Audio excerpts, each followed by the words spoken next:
Hey, how's it going, and welcome back to another video. My name's Brad and I'm a photographer based just near Bristol in the UK. Today I thought it'd be really good to do a video about the Leica 24-90 SL lens.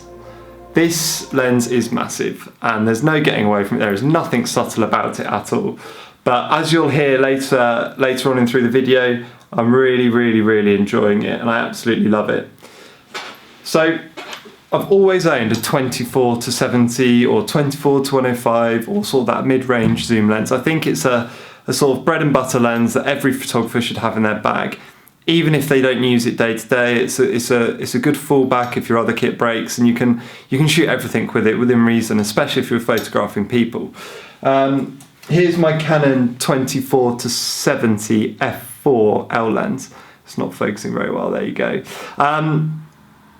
This lens is brilliant, and the reason I've got this lens out today is to give you a side-by-side comparison as to, well, to show you how big that Leica lens is. So just pop this off the camera now, that's great, and yeah, you get those guys next to each other and look at it.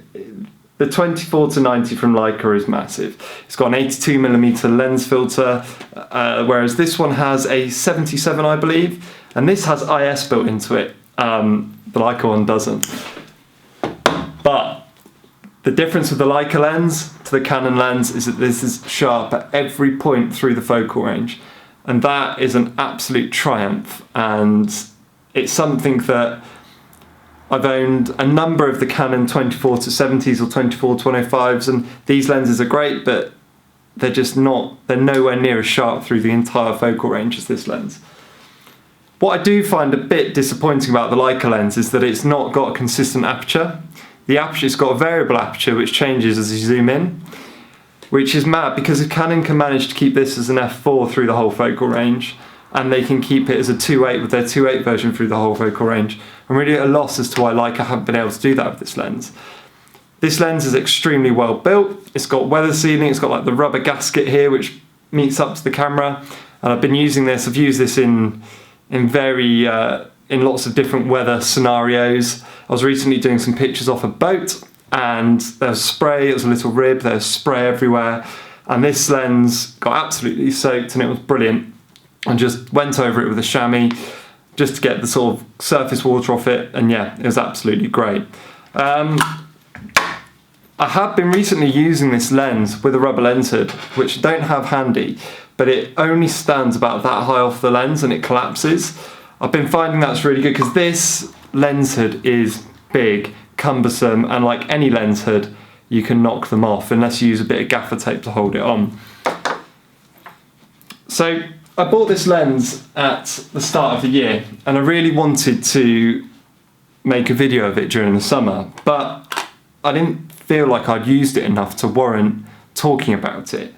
And all I can really do now is talk about my first impressions of the lens, because to be completely honest with you, I'm a bit fed up of seeing videos on YouTube with people who buy or get given camera equipment, use it for 2 minutes and they're an instant expert. This lens to me is still new and I still feel that I'm not well positioned to give a real solid review on it. But what I can do is talk about what I've enjoyed about it so far. As mentioned at the beginning of the video, it's sharp throughout the focal range, and when reading reviews on this I felt very dubious because I did not think that would be possible. I thought there's no way, it's got to miss the beat somewhere, but it really hasn't. The one place it does miss the beat though, however, is the autofocus. On the SL, the autofocus is tricky. It's good, it works if you're photographing a subject one-on-one. So I tend to use this on used to call it one stop on the Canon, but it's basically like a single point focus for single shot focus, manual focus, but continuous focus. It's a little bit hunty, it does lose lock on something coming towards you, but to be honest with you, I don't really shoot fast-paced action with the SL. I've got my 1DX to do that, because nothing is yet to replace the speed of a 1DX. The manual focus is very smooth on it. That's not really in focus. Yeah, the manual focus is extremely smooth, it's very well dampened, and with the beautiful viewfinder on the SL, it's very easy to acquire focus like that. It is a shame that the tracking focus on this lens and camera is a bit slow, really.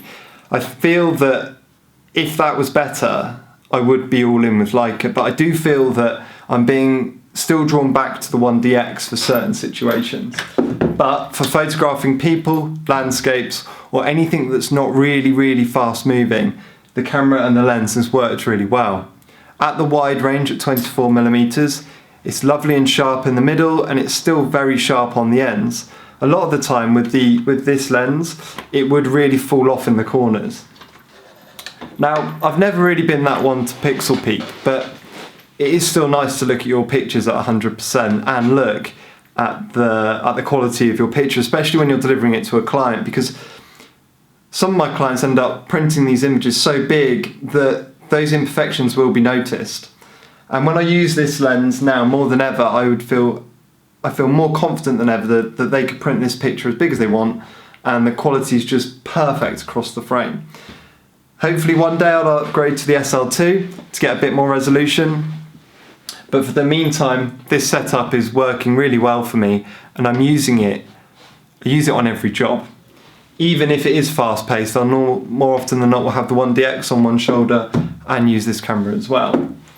So if you're thinking about getting this lens, like all these things, it's subjective, and you need to make your own opinion on that. And if you want to take something back from me, from the video, is that I confidently use this camera and lens combination to do paid assignments that help pay my mortgage and support me as a photographer. It's not perfect by any means, but it is by far the best zoom lens I've ever used for sharpness and picture quality across the focal length. Now, I was a Canon shooter for 12 years and Nikon for a little bit at the beginning. I can't comment on Sony or Panasonic or all of these other brands that are out there now. The truth is, all the cameras that are out there now are amazing, and if you're not there, it doesn't really matter what camera you've got, does it? Because if you're not out taking pictures, then the camera you've got's irrelevant. But the downside of this lens is its weight, but the plus side is that the picture quality is absolutely stunning. It's beautifully sharp, it's consistent. The autofocus is a bit quirky, but I think having owned the camera now for over 2 years, I've got used to that. And I'd like to think that with the SL2, that's something they've really addressed.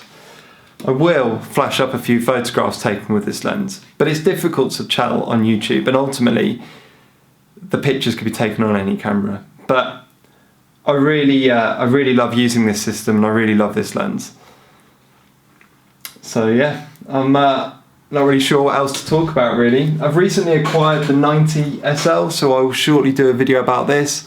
And that's it really. I hope you're all well, and thanks so much for watching my videos and me ramble on. I really hope that if you can take one thing away from me from these videos, is that, you know, I'm not just out there photographing one picture a week as a bit of a sideline. I do use this stuff for my job, and I confidently use it as well. And I do feel like these lenses are second to none, and although they're expensive, I do feel like they will hold their money, pretty well. And especially if you buy second hand from MPB Photographic, for example, or London Camera Exchange in the UK, you can really get some really good deals on your second hand equipment. It's interesting when I look at all of my kit, actually, is that a lot of it is second hand, and especially with the Leica equipment, there's a lot of people that buy it that do just want to collect the equipment, are more interested about owning it and the enjoyment of owning it and acquiring it and selling it, and that's a big part of it for them. For me, I've just been out bashing the stuff around and I'm really enjoying it. It's going pretty well. I'll do a separate video on the SL at some point as well. But if you've got any ideas for videos, let me know. Sorry they're a bit rough around the edges, but this is all a bit new to me. Video is something that never really... it's always something that was there, but I've never really embraced, and hence why this video is quite simple, really. But I'll flash up a few pictures, and if you want to subscribe, that'd be great. Like the video and all that stuff, that's brilliant. But thanks so much for watching, and I hope my ramble about this lens has maybe helped you a little bit. We'll see. All right, thanks very much.